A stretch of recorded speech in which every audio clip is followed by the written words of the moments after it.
I met her the night I almost didn't go. It was one of those open-air rooftop film screenings downtown.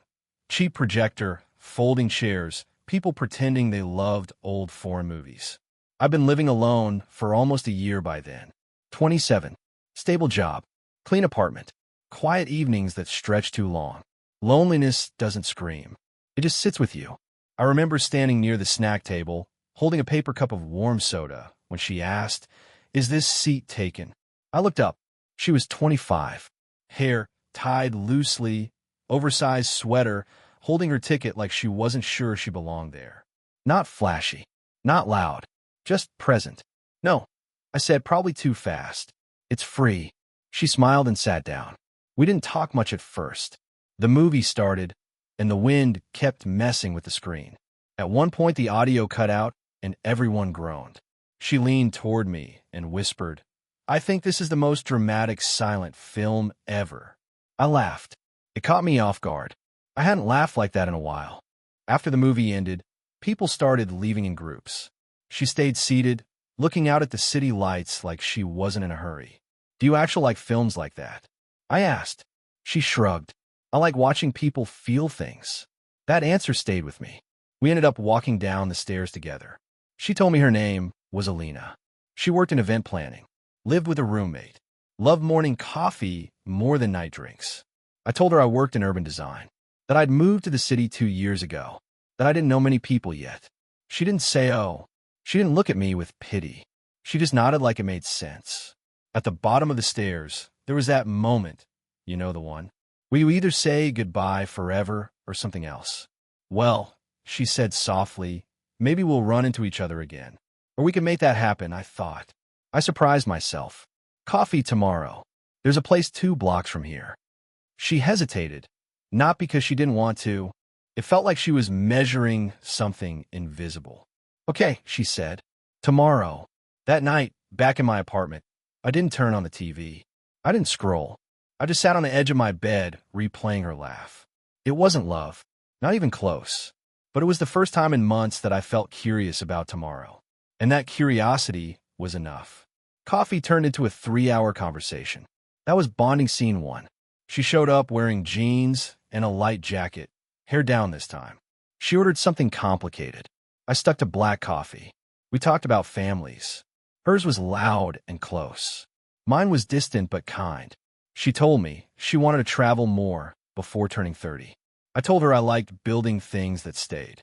Bonding scene 2 happened a week later. We went grocery shopping together, just for fun. It felt ridiculous at first, pushing a cart down the aisle debating pasta brands. But somewhere between the cereal shelf and frozen foods, she grabbed my arm and said, "You look like someone who alphabetizes spices." "Ido," he admitted. She laughed like that was the best thing she'd heard all day. Bonding scene 3 was quieter. It rained unexpectedly one evening while we were walking home.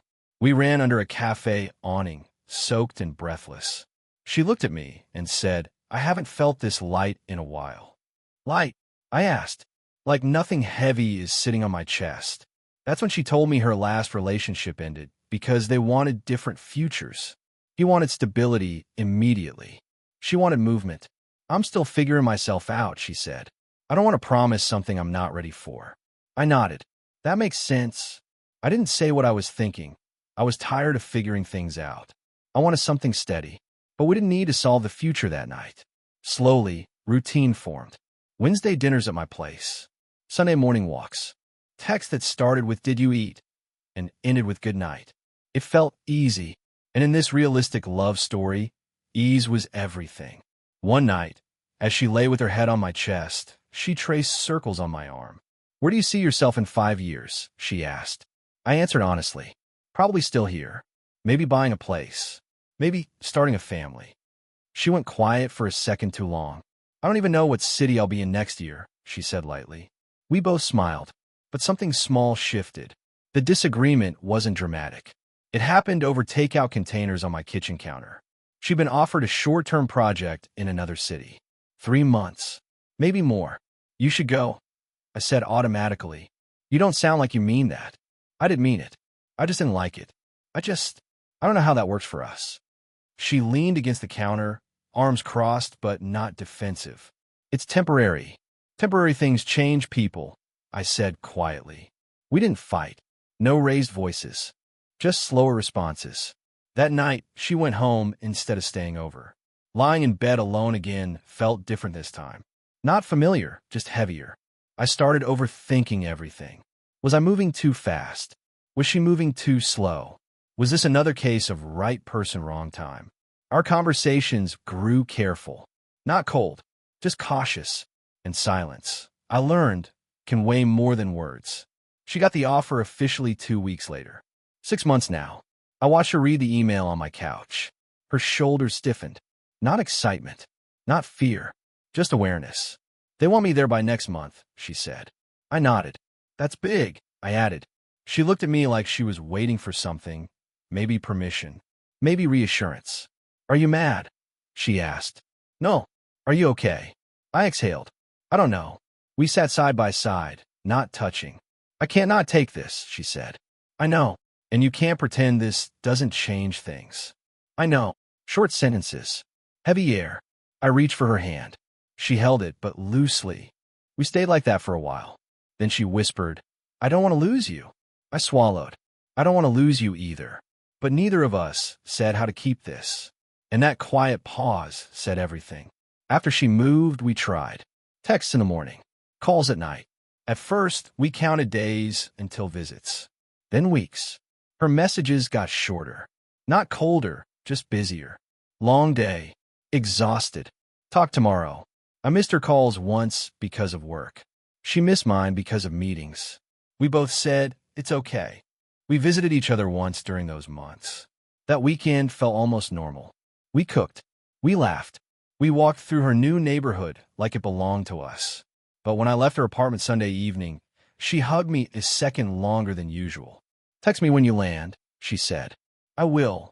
On the flight home, I typed a message. Are we pretending this still works? I didn't send it. I just stared at it until the plane touched down. We met at our old park bench, the same place where she once said she felt light. It was late afternoon. Quiet. She looked thinner, or maybe just tired. Hey, she said. Hey. We sat side by side. I've been thinking, she started. Me too. She looked at her hands. I don't think distance is the problem. I nodded slowly. I think we're at different stages. There it was. Calm. Honest. No blame. I want to build something stable, I said. And I'm still building myself, she replied. Silence. I love you, she said softly. I love you too. That was the worst part. No anger to hold on to. No betrayal to justify it. Just timing. Maybe in another life, she whispered. I shook my head gently. No, just maybe when we're ready. We hugged. It wasn't dramatic. No tears running down sidewalks. Just two people holding on carefully. When we pulled apart, she gave a small, sad smile. Thank you for loving me the way you did. I watched her walk away. And that was it. It's been a year. I moved to a slightly bigger apartment. Got promoted. Started running in the mornings. Sometimes I think about texting her. I don't feel anger. Just gratitude.